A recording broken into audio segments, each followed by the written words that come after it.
Hey everybody, what's going on? Welcome back to the channel. So tonight's recipe, we're making some crawfish Monica. Let's check out our ingredients. Cajun crawfish Monica. This is the list of ingredients. Now you could use crawfish, or you could use shrimp, some crab meat, or oysters drained and quartered. I have done this with shrimp before. Of course, you can't exactly call it crawfish Monica and use some other seafood. Although I have used shrimp before and this tastes just as good.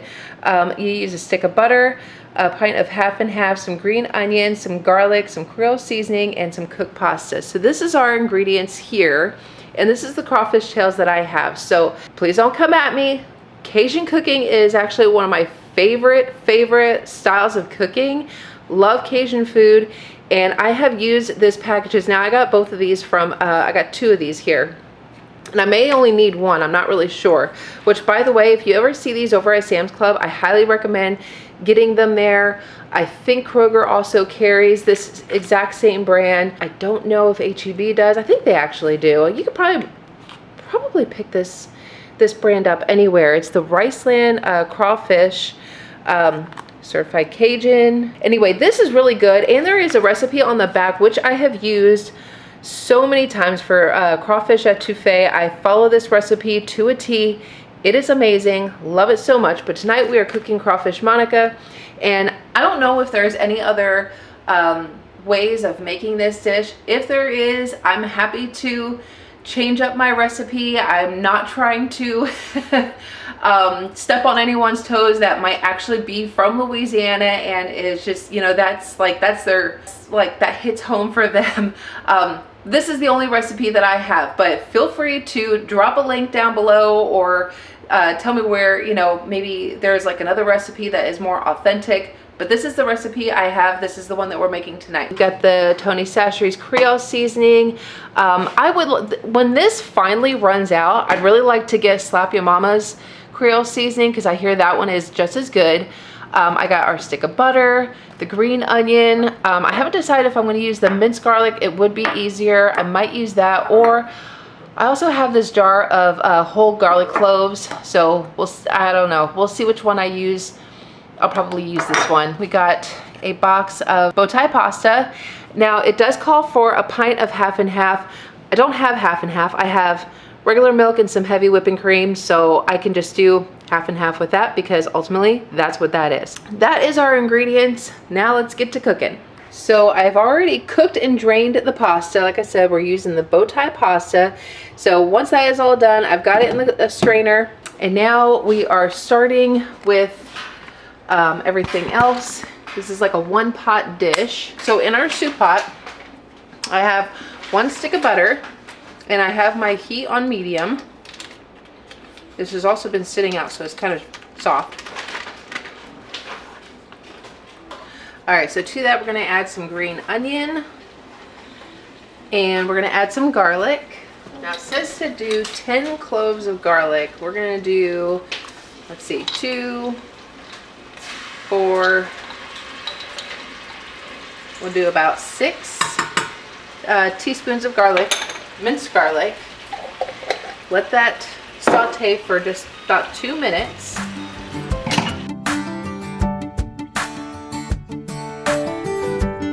So this is where we're going to add in our crawfish, and I think we're going to do both packages of crawfish, because according to me and my husband, you can't go wrong with more crawfish anyway.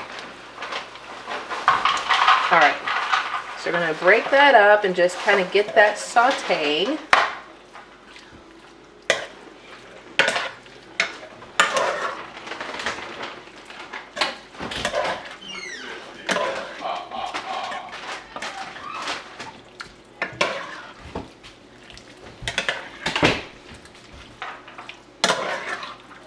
Get that really well mixed. It's looking beautiful. Now we're going to saute this for another 2 minutes. All right, so now we're getting some good and bubbly here. Basically, the crawfish is already cooked, so you're really just heating it through. Okay, so Now this is where you're going to add your half and half.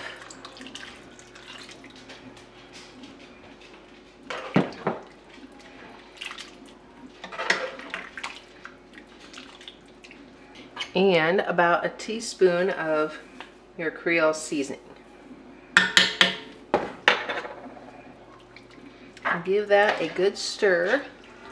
And we're gonna cook it for about 5 more minutes.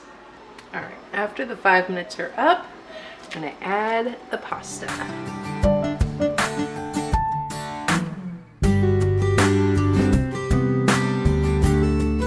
Now I'm gonna let this sit for another 5 more minutes so that the noodles gets cooked, gets heated up with everything else, and then it's time to dish up. Tonight we are making some loaded nachos. In fact, this is the Pioneer Woman's recipe, so I'm going to show you how we're doing this. So here is the recipe. I already have it printed out. We've actually made this a few times before, so I will link this down below. This is the loaded nachos. Got a whole list of ingredients. It's really not as bad. I know I'm like one of those kind of people that, like, if there's more than like 5 ingredients, I'm not really that interested, but this is actually a really good one. So not a whole lot of steps. Over here I have some ground beef cooking, getting that all browned up. Now, one of the things that the recipe says is that you want to dice up a whole onion, a yellow onion, which I did have some yellow onion, and then Charlotte caught my attention and I burned it. It's all right, it's no big deal. I just tossed that, and we're just gonna skip the onion this time. So we're just browning up some ground beef. These are the seasonings that you're gonna be using. I've already got everything in my little ramekin here. The recipe calls for a half a teaspoon of pretty much all of these except for the crushed red pepper. But I decided that I like all of these seasons, so I went with a whole teaspoon of the chili powder, paprika, ground cumin, salt, which I have to kind of fill this up. I have back up in my pantry. Some black pepper and crushed red pepper. So I did a teaspoon of everything except for I did half a teaspoon of the crushed red pepper. So I've got all that in here. I got my pan ready over here. I got a bunch of chips to use up. I'm going to use that Mexican style blend. Cheese, I'll probably have to shred some more cheddar. I got these beautiful Roma tomatoes. I've got a fresh jalapeno that I'm going to dice up. Some pico, some fresh cilantro that I just picked up today. Our oven is preset to 325, so I'll show you what we're doing after this gets all browned up. We're going to drain off the fat, and then we're going to add our seasonings. Oh, and the other thing we have too is you can use some ranch style beans.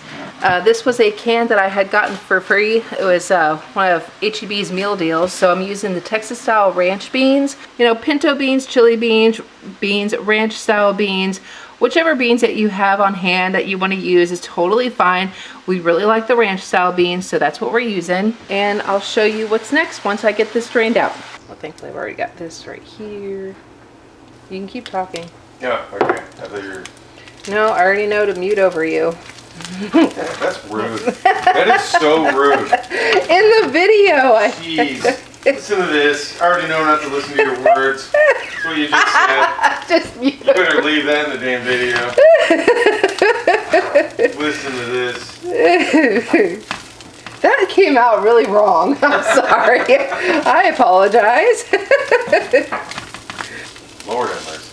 See, that's like 14 words I used. I didn't say a single cuss word. Bam. In your face. Add the beans. Yeah, I don't want to eat the lid. Yeah. The lid?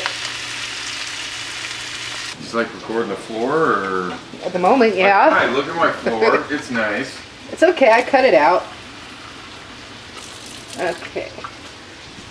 Now like all the farts you do, get those out. I don't fart, but I do cough. Half a cup of water.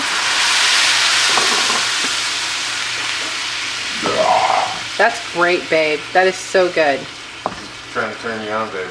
Oh my God. I'm tempted to leave that in the video too. Do it. I bet you won't. Oh my God. I got some tomato and some jalapeno already diced up, and then I realized this is actually to make some pico de gallo, which I have right here. But it's okay. I'm gonna just kind of mix this all together. Still need to cut. I still need to cut this.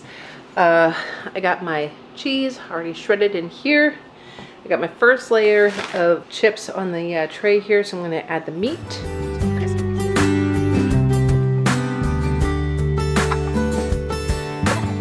I'm going to add the cheddar cheese to this layer. I'm going to use the rest of what I already had shredded up.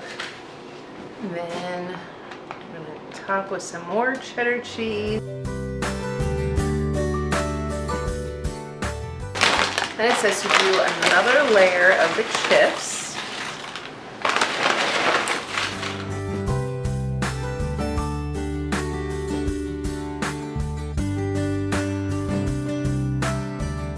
And on top of this layer, we're going to do the Mexican style cheese.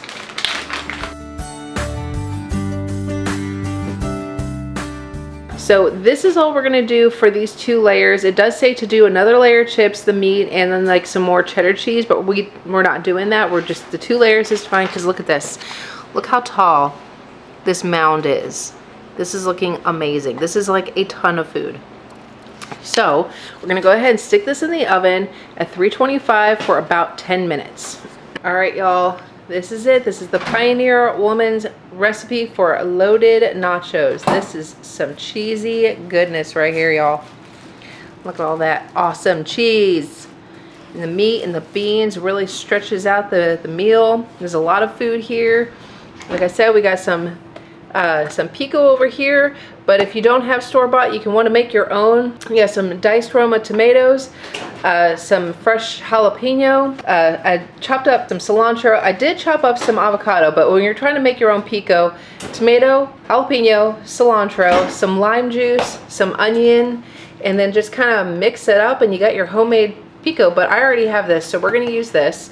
I got some sour cream that we're going to top it off with, and y'all know, because I talk about it all the time, I'm using my guacamole salsa, and it's going to be good, y'all. Time to eat.